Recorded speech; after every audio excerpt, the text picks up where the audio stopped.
So the next session, the next hour or 45 minutes or so, will be a Q&A, so a interview style session, a bit like sort of a hard talk, whereby we'll have an interviewer asking our panelists tough questions, and hopefully the panelists will be able to answer them and again enlighten us over what's working, what's not working, and what we can do. So I'll leave it to you, to Paul and Elizabeth. Thank you. Thank you. The first question I'd like to ask you is, today the euro is going to collapse, tomorrow the EU, the day after, presumably the ICC, because there won't be any money, any of these European institutions will collapse. So do you think the ICC will survive?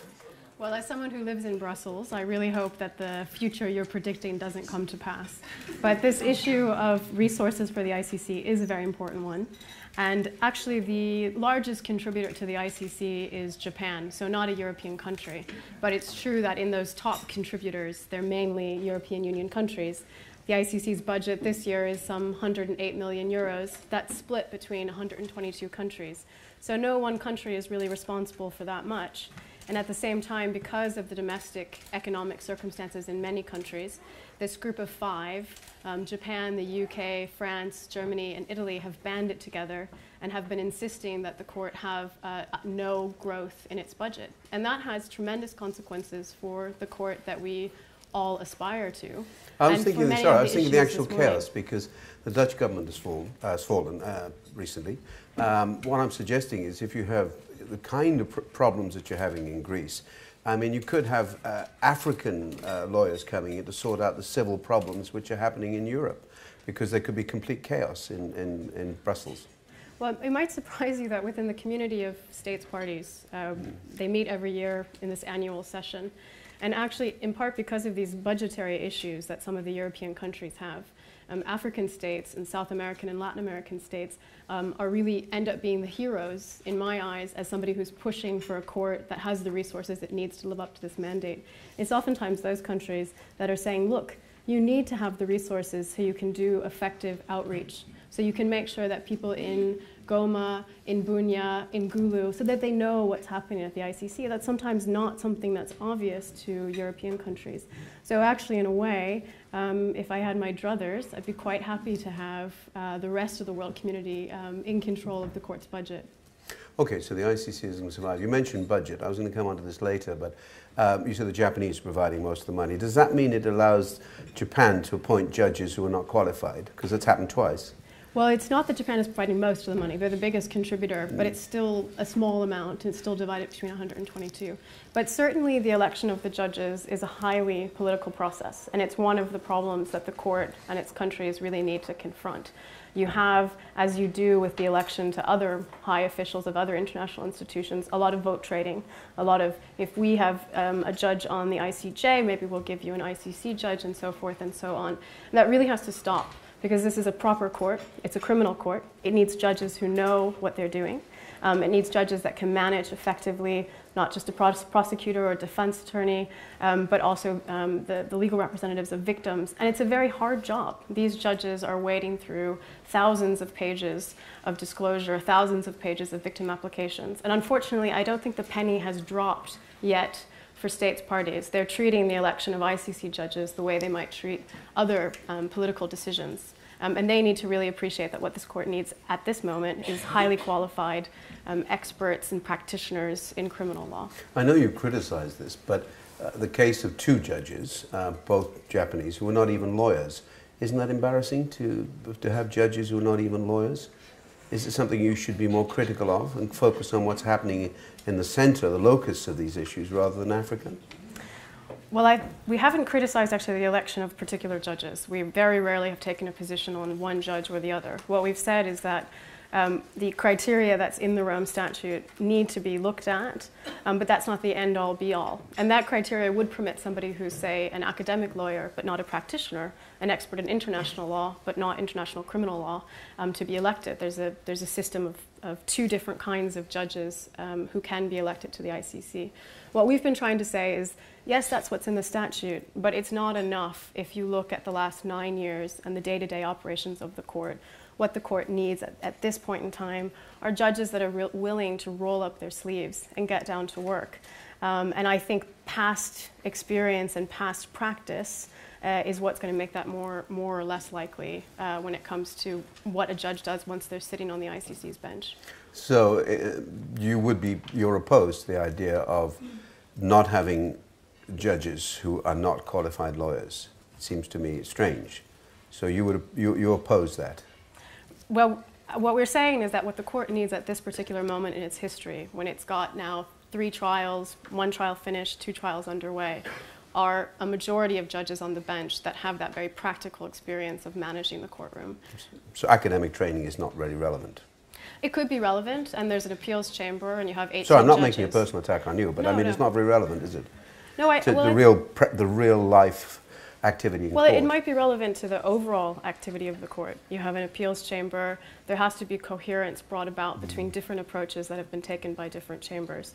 But I think our main point has been that the bulk of the activity right now is at the pretrial and trial level. And so therefore the bulk of the judges should have experience that's more directly relevant to those activities. So I'm still harping on the quality of the judges, because you said about vote trading, which you criticized, but is it possible that the money which is paid in by the Japanese had any correlation with the fact that they had 2 people appointed who were not fully qualified? It's just coincidence.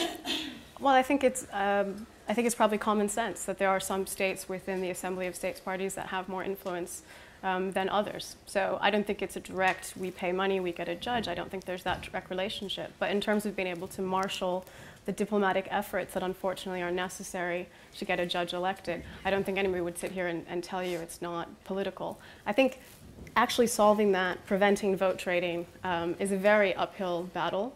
So I think what's needed instead is to make sure that the nominees themselves are as qualified as possible. If you have vote trading between highly qualified nominees, maybe we'll still turn out okay on the day. If you have vote trading between unqualified or less qualified candidates, that's really where we're in trouble. But there have been problems with it, not just the judges. The amount of people who've left the prosecutor's office.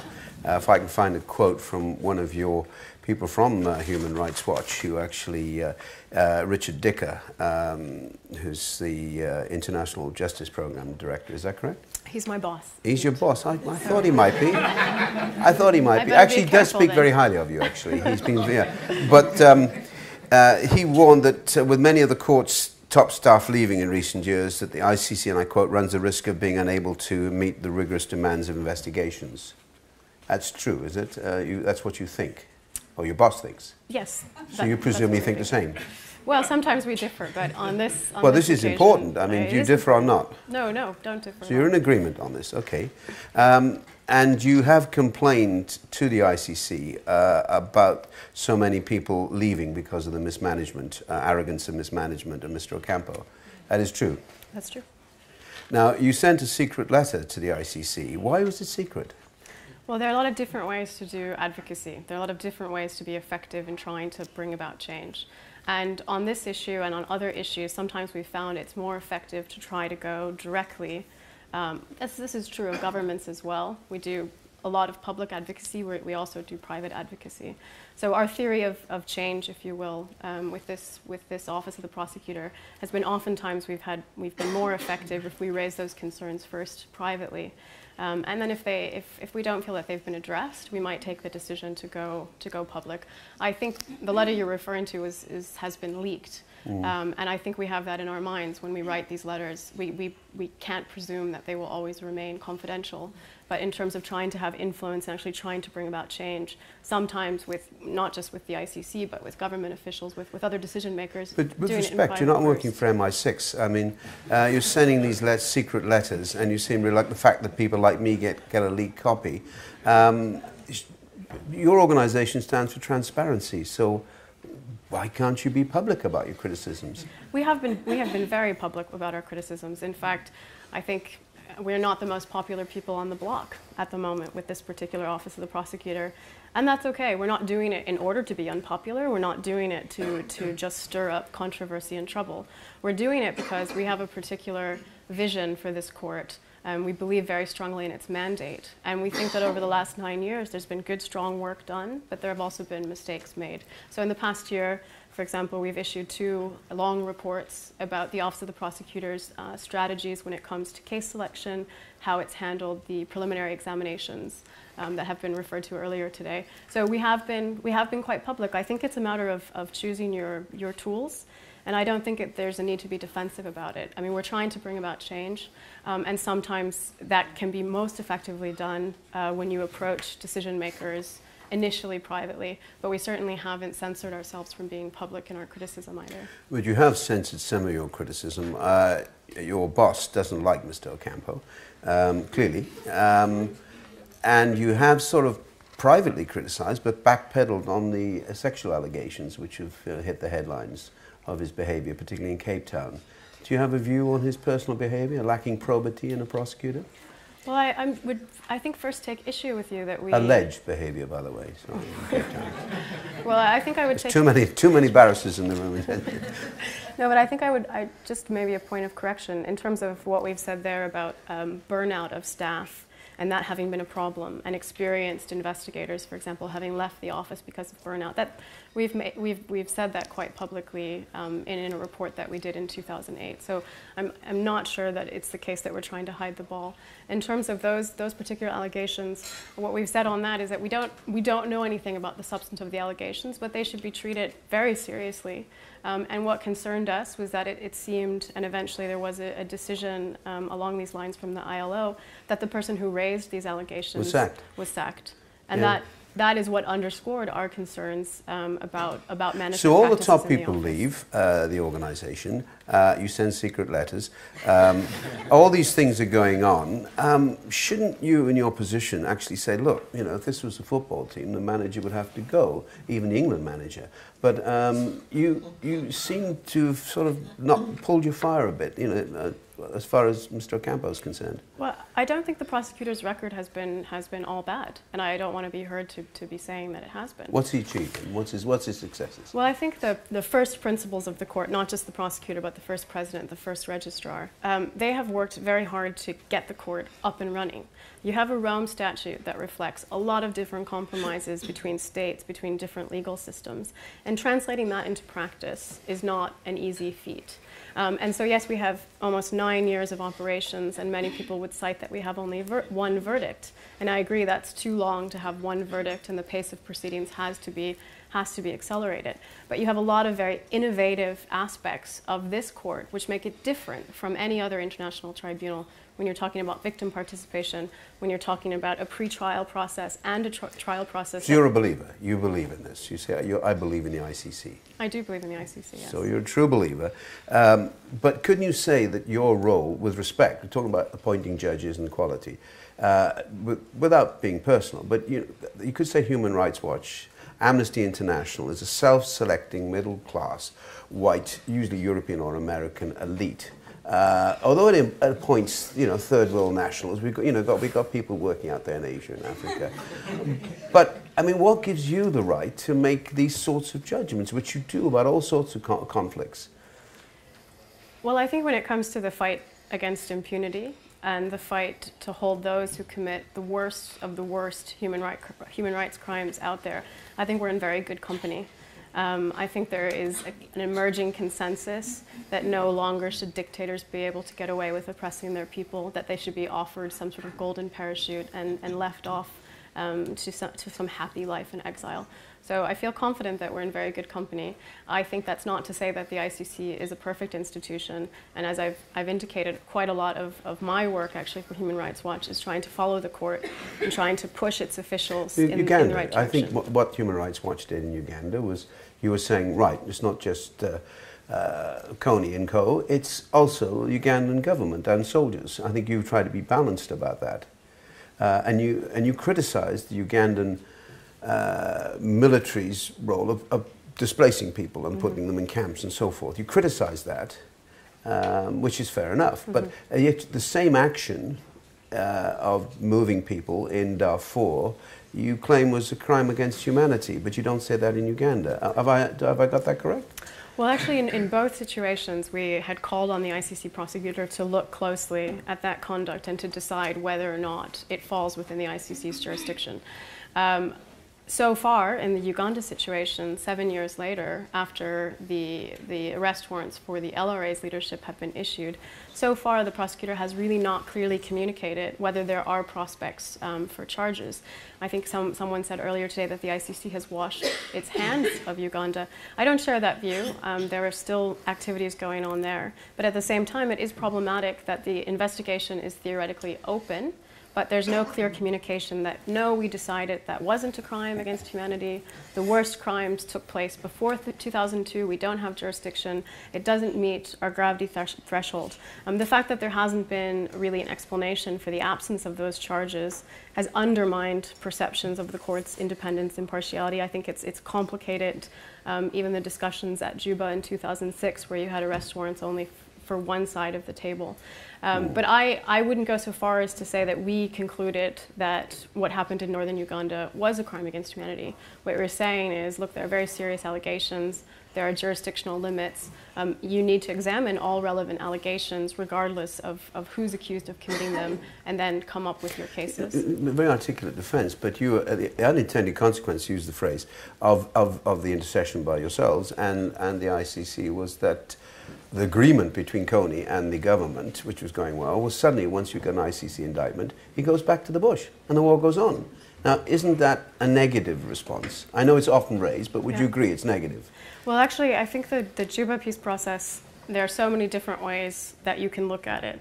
Some have argued that it was the existence of the ICC arrest warrants that made Khartoum think twice about whether it would provide support to the LRA, and that helped to marginalize the LRA and have it to seek out a peace process. There's no agreement. Well, the you agreement... could say the same, you mentioned Khartoum.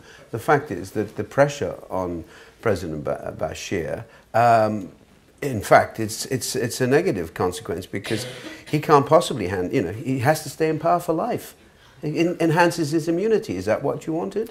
Well, I think actually this discussion of what, peace and justice and how do they interact, I mean, to go back to Uganda for a second, actually the final peace agreement that was negotiated provided for accountability. It provided for an Article 16 referral and time for the Ugandans to set up a national process. So accountability was on the table because of the ICC. A solution was reached to the ICC. Kony still didn't sign. I don't know why not. I can't offer a plausible explanation for that, other than that there was no serious commitment to justice. But the government and the negotiators for the LRA had agreed that justice should be part of this peace process. And what we're seeing is a new era, and it's a difficult one for peace mediators. It's a difficult one to figure out how to take what is the choice of the international community and the expectation of victims now. The local people want peace. That there will be justice. They want peace first. You can't have justice unless there's peace first. But that's a philosophical debate. Well, I think it has it's a philosophical one, but you have to also look at what's happened in practice. And we have experience of working in 20 countries over 20 years. And actually, we see that the conventional wisdom that justice always interrupts peace is not always the case. Happens sometimes. No, there are exceptions. Go back to Sudan, if I may. The idea that President Bashir was a great peacemaker. The Americans and the Norwegians and the British praised him at the Navashir Agreement, 2005. And then suddenly this man becomes, a major war criminal. So he's a peacemaker on one hand when he's used, and then suddenly over Darfur, he's a demon. And then even people who hate Bashir in Sudan are going to support him because it's a country issue, it's a national issue. So isn't that a classic example of the intervention by yourselves and the ICC? Well, I think that when you look at the timing of the the application by the prosecutor for the arrest warrant, even the issuance of the arrest warrants, I don't think you'll find many people that thought there was a live peace process for Darfur at that time. Many people instead expressed concern exactly for the CPA. Millions of people killed in the south. So should the people in Darfur continue to suffer atrocities and have no justice, even though there's not a peace plan on the table for them, because there's a peace plan for another part of the region? This is what I'm talking about, how the relationship between peace and justice, it's a new era.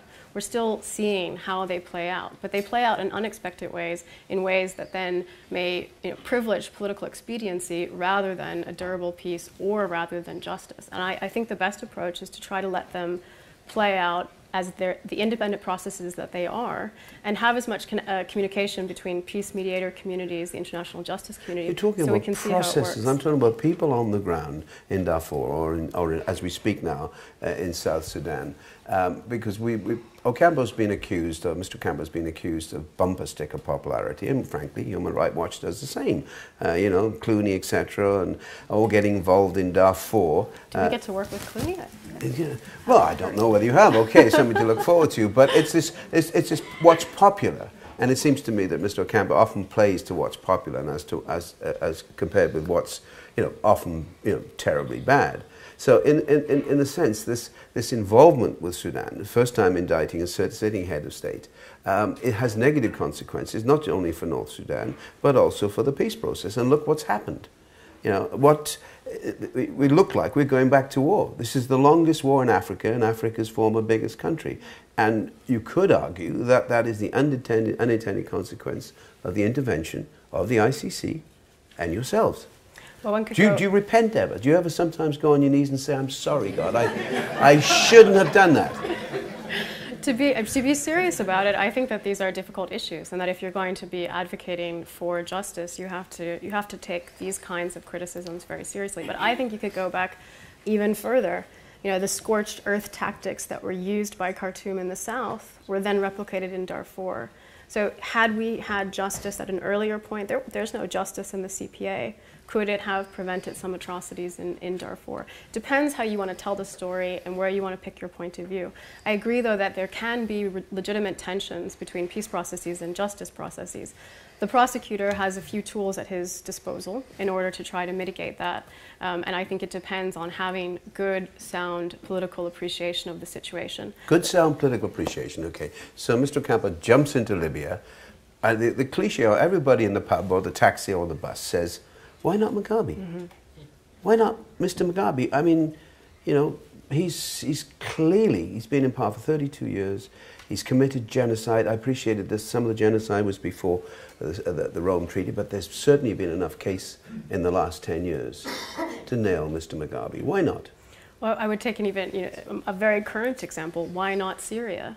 And the reason is not because of the personal preferences of Luis Moreno Ocampo. The reason is because of the highly politicized decision-making of the Security Council. The Security Council is what can unlock the potentially global reach of the ICC. But we know how the Security Council works, and we know what the reality is. I was going to get on to Libya, because I know your involvement in Libya is quite fascinating, but I've just been told, actually, that Mrs. Merkel has just arrived in Athens, talking about the one I introduced, saying about the breakdown of the EU, arrived in Athens, and she's not been treated well at the passport office. She wasn't given a VIP entry. She was just given, had to put her passport there, and they asked her name, and then they said occupation. She said, no, I'm only here for a few days, Okay, so history counts for a lot. History counts for a lot. And thank you very much indeed. Thanks a lot. Thank you, Professor Mark.